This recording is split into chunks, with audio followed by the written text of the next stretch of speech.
Este domingo en México, los Estados Unidos mexicanos, va a haber elecciones presidenciales. Se termina el sexenio de Andrés Manuel López Obrador y hay elecciones en México. Acá en Argentina no tenemos tanta información, a pesar de que nuestros países están tan vinculados y nuestros pueblos tan eh, conectados de una manera tan amorosa.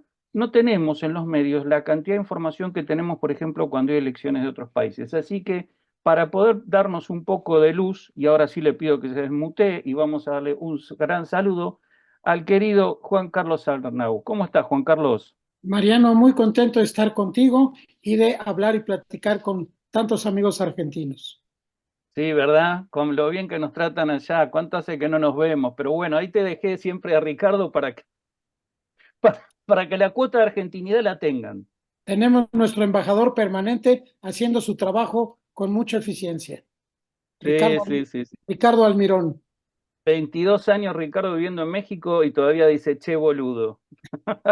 ¿Cómo le gusta a usted que diga? Así es, exacto.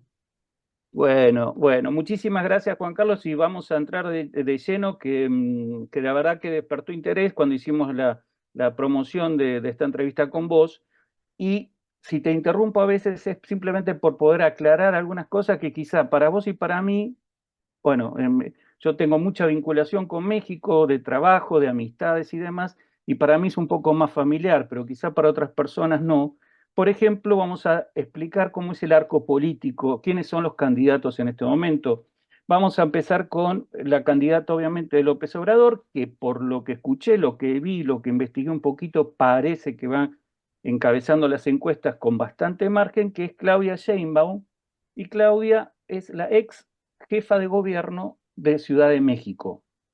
Así le llamamos nosotros, jefe de gobierno de la Ciudad de México.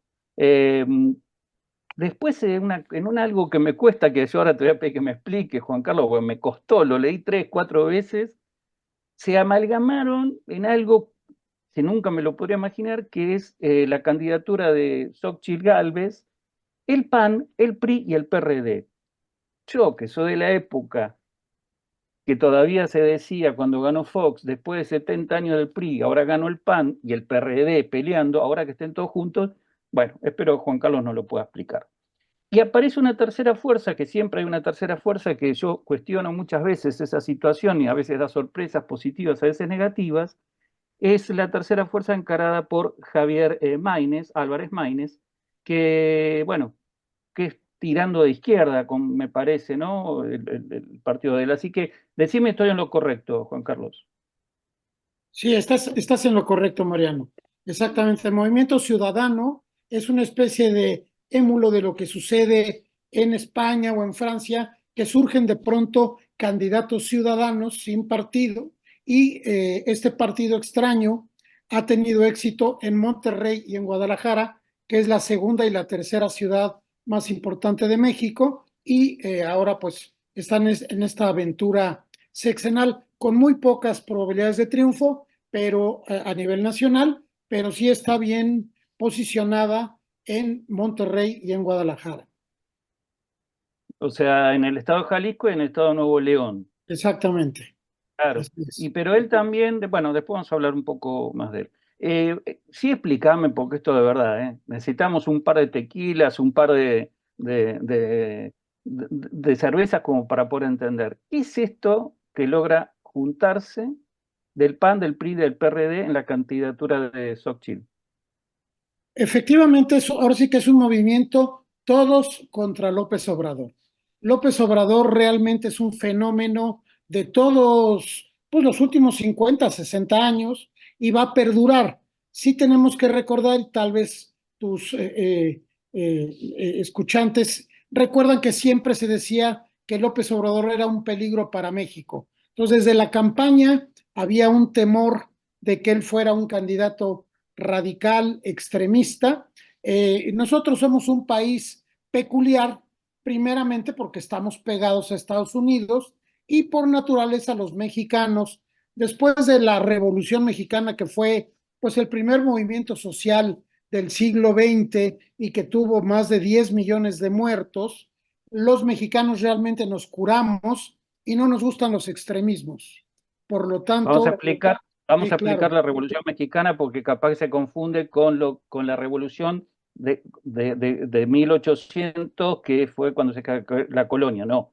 México exacto, le llama a la situación con España, le llama independencia. Y independencia, revolución le llama a lo que en 1910, corregime, si fue el porfiriato. correcto. Corre, ok. Entonces, para revolución que dice él es lo de 1910, ya constituido como nación absolutamente independiente desde 1821. Así es.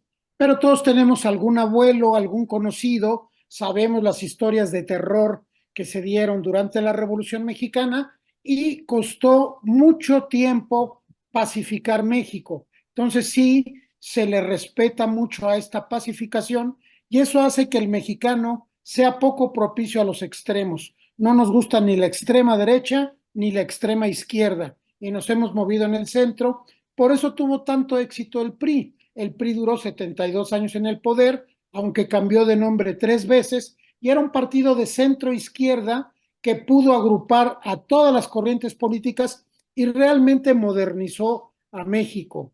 Hoy los partidos políticos, como en todo el mundo, exageran a la hora del debate, polarizan y hasta caricaturizan lo que se hizo.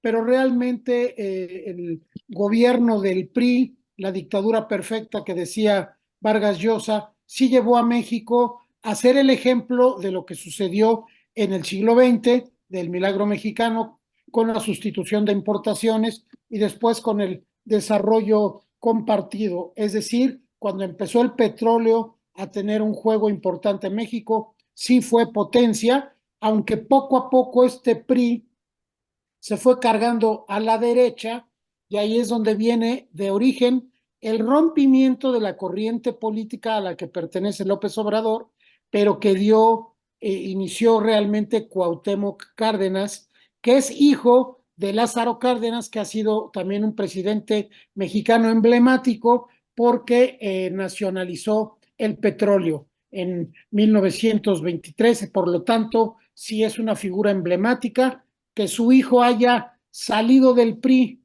él significó el rompimiento del PRI, y López Obrador era uno de sus seguidores, entonces de ahí viene esta explicación de cómo ahora el partido Morena, que realmente no es un partido, es un movimiento que inventó López Obrador, para muchos sí ha sido sorpresivo cómo sostuvo 6 años de un desarrollo razonablemente pacífico, armónico y económicamente exitoso, porque los indicadores económicos es lo que hacen que Claudia Sheinbaum vaya de favorita en las encuestas y si hubiera habido un mal manejo económico, pues estaríamos hablando de otra cosa.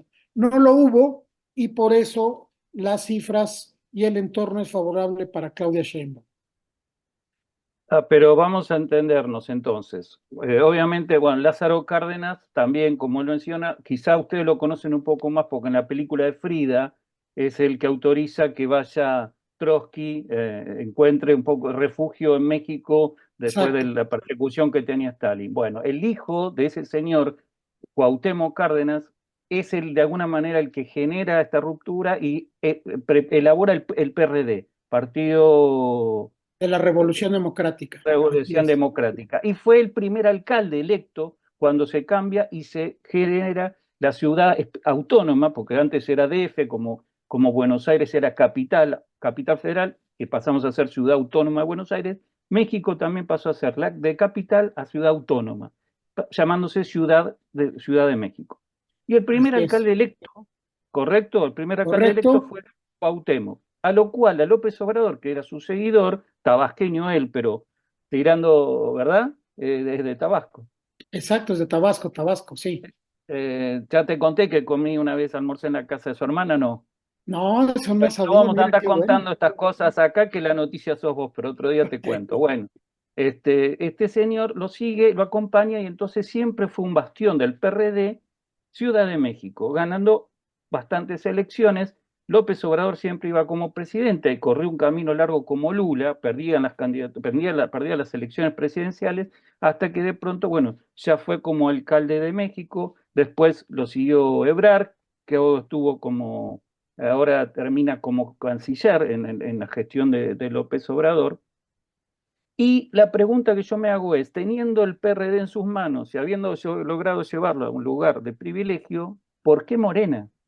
Es como agarrarse los votos del PRD y decir, ahora me genero mi propio partido. Vos lo Así llamaste es. movimiento, pero no es eso, porque ahora el PRD vuelve a juntarse, el PRD residual, digamos, no sé cómo se podrá llamar, vuelve a juntarse con el PRI para la candidatura opositora.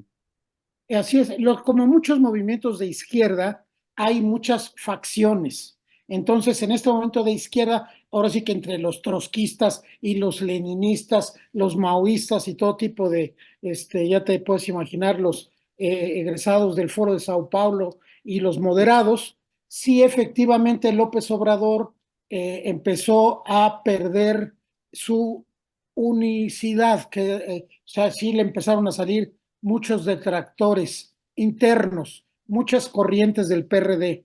Y ahí es donde él forma Morena. Él abandona el PRD, funda Morena, y es lo que hace que el PRD realmente pierda ya su fuerza. Sí vale la pena, como tú dices, destacar que la Ciudad de México, dirigida por la izquierda desde entonces, desde Cuauhtémoc Cárdenas, se convirtió en este bastión. De ahí nace también Claudia Sheinbaum, que se encargó de construir los segundos pisos, secretaria de Medio Ambiente, una gente joven, pero de mucha confianza y de larga trayectoria con López Obrador. Y ahora sí que hizo de dulce de chile y de manteca, porque también fue alcaldesa de Tlalpan. O sea, sí es una mujer de Ah, mirá. larga correría, pero extrañamente, casi todos los políticos de México hoy en algún momento fueron del PRI.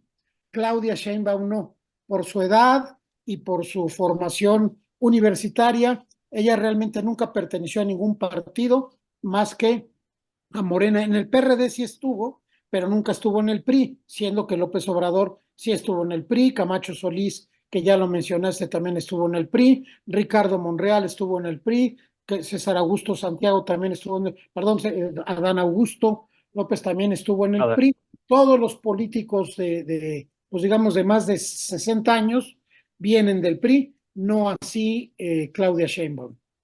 Y eso es bueno, lo que explica, perdón, porque era tu pregunta original, por qué en este entorno fue capaz la izquierda, digamos, del PRI, de juntarse con la derecha del PAN y con izquierda más radical del PRD.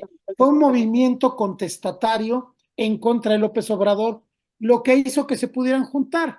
Ya había habido algunos experimentos a nivel estatal, pero honestamente no funcionan. Es juntar el agua y el aceite. Localmente no le puedes pedir a una gente que lleva 40 años peleándose contra la derecha, que ahora lo aplauda, y a los de la derecha no les puedes pedir que ahora lo hagan con los de la izquierda, aunque uno de nuestros argumentos es que ya en este siglo XXI las distancias políticas entre la izquierda, la derecha y el centro ya son muy difíciles de marcar. Ahora ya en lugar de esas ubicaciones geométricas, hablamos más bien de movimientos económicos, el neoliberalismo, el antineoliberalismo, una mayor participación del Estado, una menor participación del Estado, pero ya a los jóvenes sí les cuesta trabajo ubicarse, y más en un país como México, que es muy poco sexy decirlo, ubicarse a la derecha. A nadie le gusta estar en la derecha más que a los banqueros y a los miembros de los eh, clubes de golf. Eso no sí. es sexy, estar en No, la izquierda radical, aunque sea nada más en la universidad. me sonrío, Juan Carlos, por una cosa, porque sinceramente, qué elegante estás diciendo, se rejuntaron para ganar una elección en contra de López Obrador. O sea, a ver, Así es. esto de que no, ideológicamente lo social o lo político siempre te lleva de mano la ideología económica. O sea, no es lo mismo lo que se dice en un momento que parecía muy significativo de justicia social del PRD y de Morena incluso, a lo que es un poco más lo que es el PAN, con desarrollo del empresariado, libertad de comercio y ese tipo de cosas. O sea, que ahora juntarlos ahí a todos se llama todos contra López Obrador, como dijiste al principio. Para Así mí, es. ¿eh? Para mí, No, así eh, es. Y también eso avala el maquiavelismo político de López Obrador, porque él lo tenía todo perfectamente calculado y él orquestó un proceso de desprestigio del PRI y del PAN. Ambos partidos que tienen una gran historia están en su peor momento político actualmente, al grado de que inclusive el PRI pudiera llegar a desaparecer al no tener el 5% de la votación que se requiere por ley.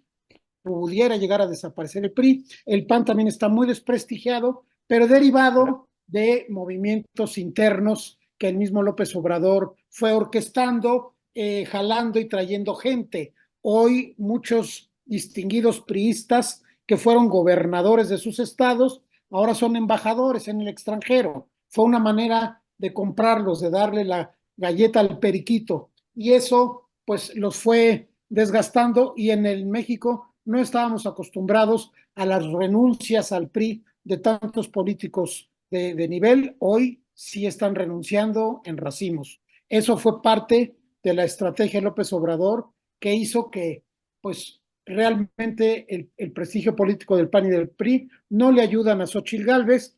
Y Xochitl Gálvez, para tu público, es una candidata muy interesante, pero también muy complicada, porque ella no es panista, tampoco es priista, ella es de origen indígena, por lo tanto es más indígena que la misma Claudia Sheinbaum y tiene antecedentes precisamente de autoformación, es una ingeniera exitosa porque desarrolló su propia empresa, pero no tiene el tamaño para ser una líder a nivel presidencial.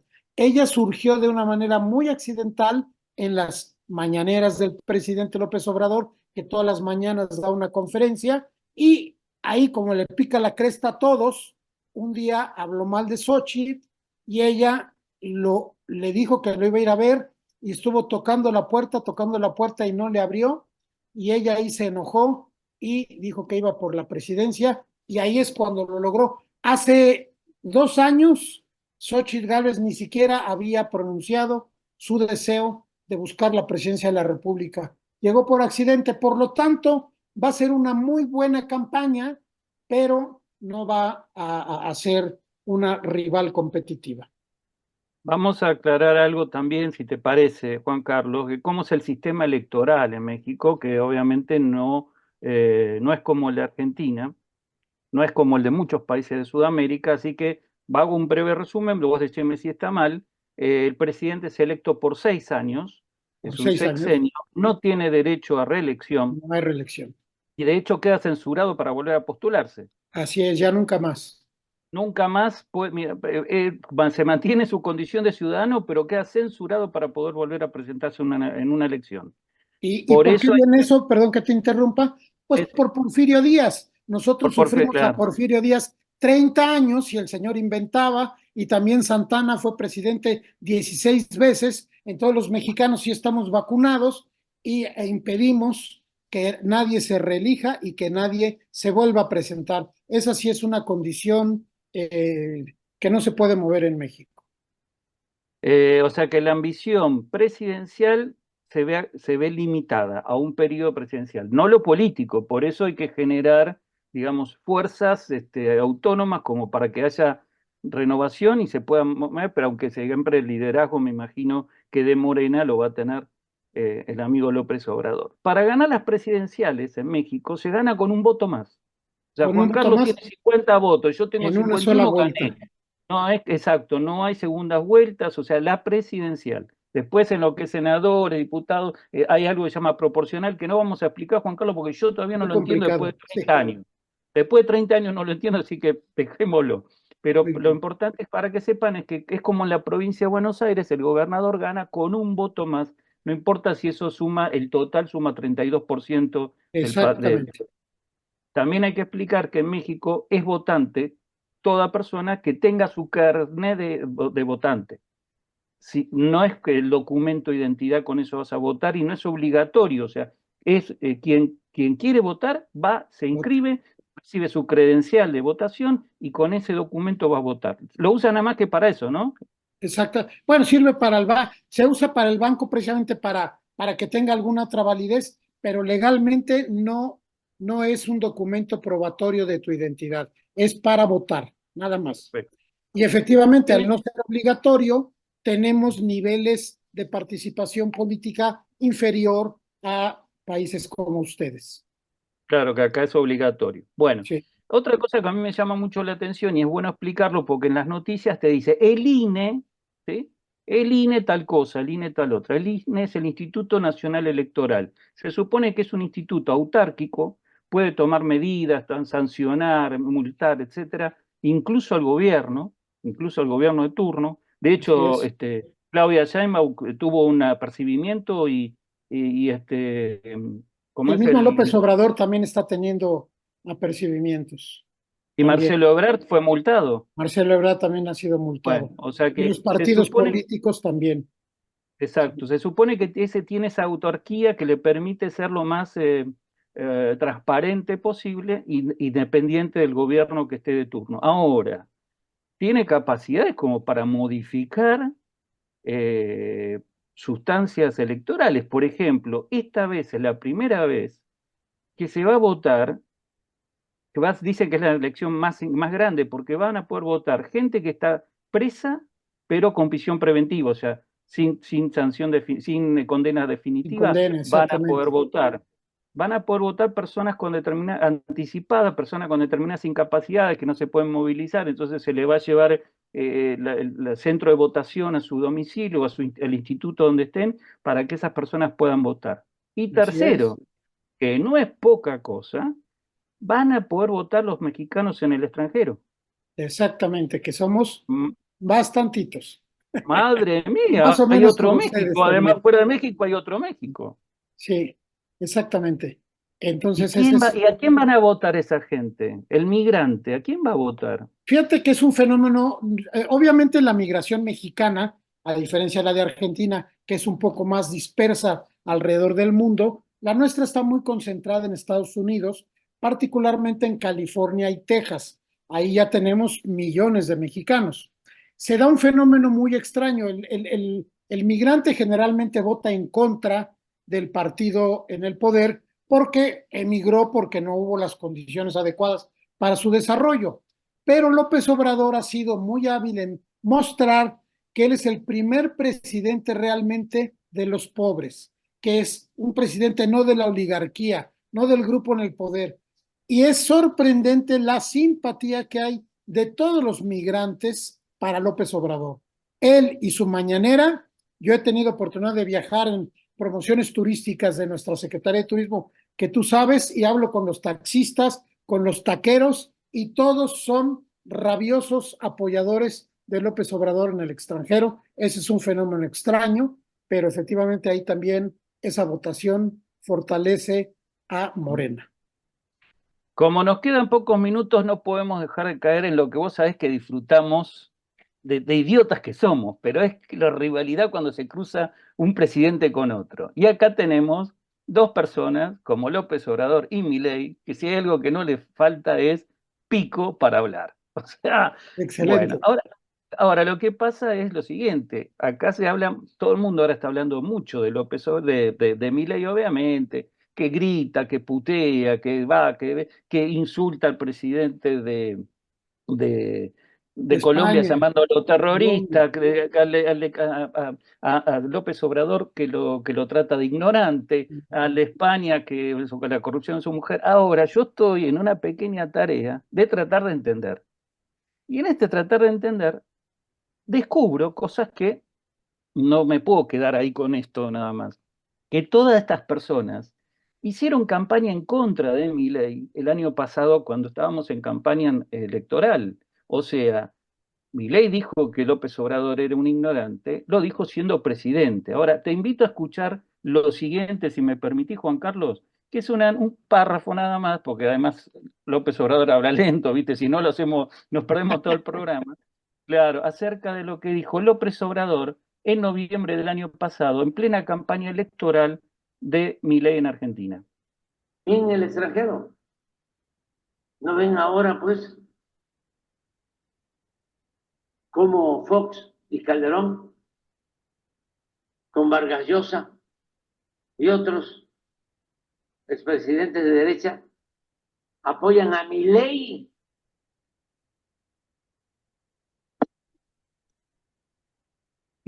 Milei de Argentina, facho. Ajá. Está hasta en contra del Papa.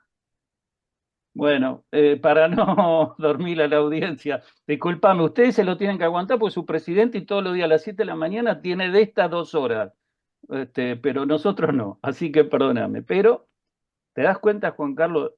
Acá yo no lo escuché, la verdad, esto lo escuché estos días porque estuve preparando la entrevista y la charla con vos para poder analizar un poco, como te digo también, por qué Milei a veces dice lo que dice acá y dice, oh, otra vez peleándose con algún presidente. Es que a mí me parece que le estuvieron pegando duro, porque una cosa es decir las políticas que Milei propone, otra cosa es adjetivizarlo, decirle facho, como vos bien dijiste, que poca gente le gusta que decirle de derecha, y además hay una falsa creencia de que el fascismo es de derecha, digamos. Sí, no, el Para mí fascismo es de fascismo izquierda, también claro. es el trotskismo, para mí fascismo es todo lo que atente, cuando todo lo que tenga el concepto de que o estás conmigo o estás en contra de mí.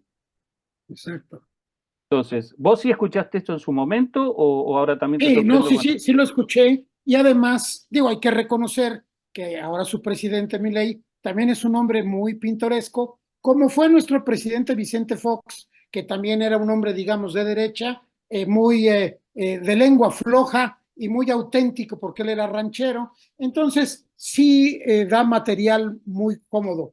Pero para los mexicanos, todos nuestros presidentes han sido sumamente respetuosos y no se meten con líderes de otros países. López Obrador se ha peleado con Milei, también se ha peleado con Ecuador, con el mismo España, que le pide perdón, le exige disculpas al rey, en Bolivia, tú sabes que con Perú, él por apoyar a Castillo también rompimos relaciones con Perú. O sea, sí nos ha venido a sacudir. El mexicano no está acostumbrado a los conflictos internacionales y López Obrador sí los ha ejercido y Argentina ahorita pues es un caso muy sabroso que era difícil que lo dejara pasar.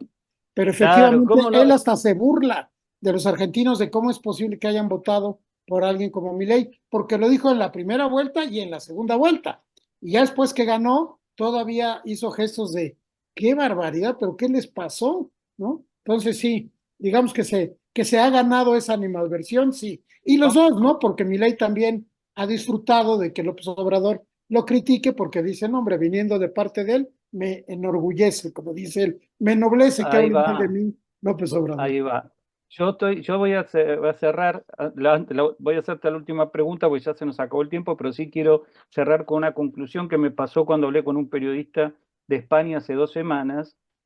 Cada día me convenzo más, no sé si vos pensás igual, Juan Carlos, y si no, no pasa nada, pero bueno, que me parece que todo este show y este circo que arma esta gente no es casualidad, tiene un sentido. Mientras tanto, vos fijate que pasan cosas. Seguramente López Obrador hablar de Milei le sirve para tapar algunas otras cosas. A Milei le sirve hablar de López Obrador para tapar cosas que pasan acá. Lo mismo pasó en España, Sánchez y Milei. Los dos, durante esa pelea que todos estábamos a ver si dejábamos de comer paella o si de pronto dejábamos tocar la gaita, uno metió, se descubrió que la mujer sí tenía un juicio o investigación de corrupción desde abril. Se descubrió, ahora se peleó también con Israel al declarar Estado palestino.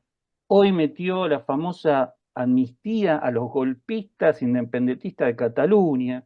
Cosas durísimas. Es mejor Durísimo. tener a la ciudadanía entretenida con peleas de estas, ¿no? Exacto. Y sí pone a prueba, en el caso de Argentina, el argumento de López Obrador que dice que las finanzas neoliberales las decide el Fondo Monetario Internacional, como en el caso de Argentina. Para él le sirve muy claro lo que pasa en Argentina, El que es lo mismo antagónico.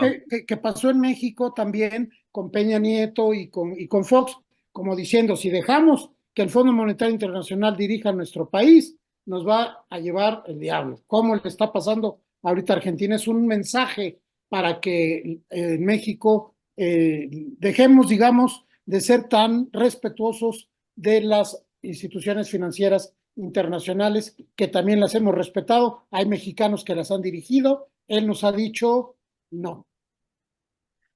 Termino haciéndote una pregunta, te pido breve y además porque sinceramente más que pregunta es nada, un abrazarnos juntos y lamentar lo que es el tema de la violencia en estas elecciones. A mí me llamó la atención, ayer creo o antes de ayer hubo otro asesinato a un candidato, entiendo que era de alguna municipalidad, de algún ayuntamiento, alguna cosa así, Cercano a de Acapulco, Guerrero, el Coyuca de estado de Benítez. Guerrero, ¿verdad? El estado de Sí. Guerrero. Sí, y bueno, se suman, según lo que yo escuché, 23 candidatos. Esta ola de violencia que llega al asesinato, eh, que no es común, o por lo menos en los últimos años que yo tengo vinculación con México, no he vivido experiencias así. ¿Consideras que se debe, no creo que a una violencia política, será un tema de violencia narco o por dónde puede pasar? Mira, desafortunadamente, ahora sí que la plana que no le ha salido bien a López Obrador es la seguridad. Él desde el principio, queriendo decir que la violencia se deriva de falta de oportunidades económicas, inventó su eslogan de abrazos, no balazos. Entonces, él no se pelea con los narcos ni con los grupos delincuenciales, sino que les quita, se supone que a sus jóvenes, a través de becas. Esa es una solución un poquito ingenua, un poquito de mediano y largo plazo, así que México desafortunadamente sí está metido ahorita en una violencia muy, muy grave, como nunca había pasado, y eso se refleja en las elecciones. Ya en elecciones estatales, la delincuencia organizada ya no nada más es narco, porque del narco ya se metieron a la extorsión, al secuestro, a la compra obligada de negocios muy rentables. O sea, ellos se pelean ya entre los cárteles cuando antes había más o menos un código mafioso que hoy ya no se respeta. Entonces, realmente, y él como gobernante niega esa gran interferencia. Trae él, sí, un boicot mediático muy fuerte. Entonces, la mayoría de los mexicanos no sabemos si la prensa lo está exagerando o si de veras es tan fuerte como está. Ese es el gran misterio, pero sí son elecciones muy, muy marcadas por la violencia, particularmente en los estados en donde el narco está muy presente. Bueno, muchísimas gracias Juan Carlos. Si hay algo que realmente deseo y lo sabes, no nos conocemos de hoy, lo sabes perfectamente, es que si hay algo que deseo es que todo el cariño que uno tiene por México es porque México nos lo dio, así que se lo queremos devolver deseándole que esto, lo que acabamos de hablar, la violencia y todo esto sea lo primero que se elimine. Después quizá hay tiempo para corregir un montón de cosas y que ojalá la presidenta, que está claro que va a ser una de estas dos mujeres, la presidenta electa tenga la capacidad para mejorar la calidad de vida de los mexicanos, seguir transformando el país en el gran país que es a nivel internacional, de producción, de industria, de comercio, de ganadería, de un montón de cosas, y que, insisto, mejore siempre la calidad de los que más necesitan y que, a veces, y que en todos nuestros países son los más relegados, que son los pobres, la gente del interior, de las pequeñas ciudades, y que para ellos nunca llega la solución real. Pasen los años, pasan los gobiernos, y sin embargo ellos siempre quedan en ese lugar, y ojalá algún día lo puedan mejorar. Te mando un fuerte abrazo, agradezco muchísimo, un saludo, no sé si querés dejar alguna forma de contacto por redes o por algo, este es tu momento, Y mientras no pase factura de honorarios, lo que sea. no, claro que sí. Simplemente con mi nombre ahí me encuentran Juan Carlos Arnau en Facebook, en LinkedIn, en Twitter, en Instagram. Ahí estamos a la orden. Y si alguien quiere referencias mías, que le pregunten a Mariano Iglesias. Como no, las daré con muchísimo gusto. Juan Carlos, un fuerte abrazo, de verdad que viva México este domingo y viva México todos los días. Te agradezco mucho tu invitación. Gracias, Mariano. Un abrazo.